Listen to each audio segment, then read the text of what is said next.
Temporarily from Sin City, Las Vegas, Nevada, this is Daryl W. Perry, host of FPP Radio News for Monday, May 16th, 2016. Silver is trading at $17.32 per ounce. Gold is valued at $1,282 per ounce. And according to BitcoinAverage.com, the average price of Bitcoin is $457. Antiwar.com reports, new reports out of Britain suggest the nation is preparing to send more ground troops into Libya this week, with estimations that the latest group will be about 50 troops. Britain has been slowly adding troops to Libya in recent months, despite publicly denying any plans for a ground war in the country. All told, Britain is planning to deploy around 1,000 ground troops into Libya to take part in a Libya-led invasion. Officials say this will be a training force, though they have also conceded that only a fraction would be trainers. Earlier this month, some British and Italian special forces were ambushed by the Islamic State inside of Libya, with a number of Italian troops killed or wounded in the incident. Few official details have been offered, however, as the deployment is largely still a secret. British warplanes are said to have carried out communications interference over the major Islamic State city in Libya, the city of Sirte. Officials said the Islamic State was very angry after this move. Are you an advocate for free market money? Do you promote Bitcoin as an alternative in a fiat-centric world? Then you need Spendabit in your arsenal, the search engine for things you can buy with Bitcoin. Spendabit aggregates millions of products from thousands of Bitcoin-enabled merchants. Keep your money in the free economy. Visit spendabit.co today. Bitcoin merchants, ask about our merchant suite to reach even more customers. Spendabit.co.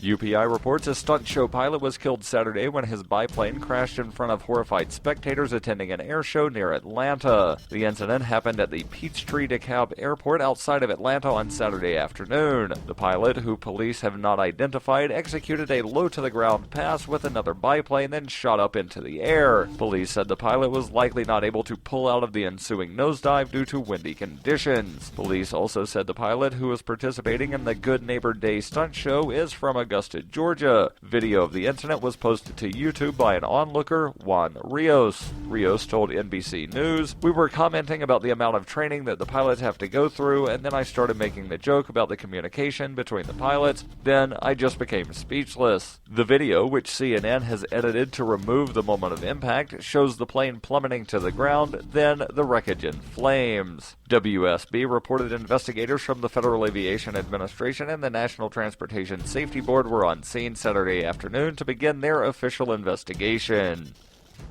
For nearly 40 years, Roberts & Roberts Brokerage has been a trusted source for buying and selling precious metals like gold and silver. They also take Bitcoin for precious metal purchases and have permanently removed the minimum purchase amount for all orders paid in the digital currency. Call Roberts & Roberts today for knowledgeable advice on buying and selling precious metals and a forward-thinking approach to new technologies. 800-874-9760 or visit online at rrbi.co.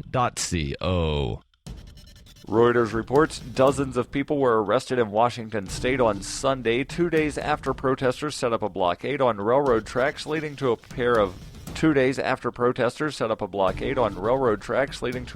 oil refineries as part of a global protest over dependence on fossil fuels. Katie McCulloch, a spokesman for the Skagit County Department of Emergency Management, said the protesters, camping out on BNSF railway tracks at Anacortes, Washington, about 70 miles north of Seattle, refused police orders to disperse. All of the 52 protesters under arrest were charged with trespassing, while one person was also charged with resisting arrest, according to a statement on the department's website. No injuries were reported. Billed as Break Free 2016, the protests on 6 continents are part of a 12-day campaign to call attention to climate change and to demand a transition to clean energy, according to the organization's website. Ahmed Gaya, an organizer for Break Free Pacific Northwest, said, "Break Free is about pressuring the system so we get the change we need, but it's also about imagining an alternative." About 150 people began demonstrating on Friday night in Anacortes on tracks leading to Tesoro Corp and Royal Dutch Shell refineries. Tesoro spokeswoman Destin Singleton said operations at the refinery were not affected. The rail line was shut down during the protest but reopened on Sunday.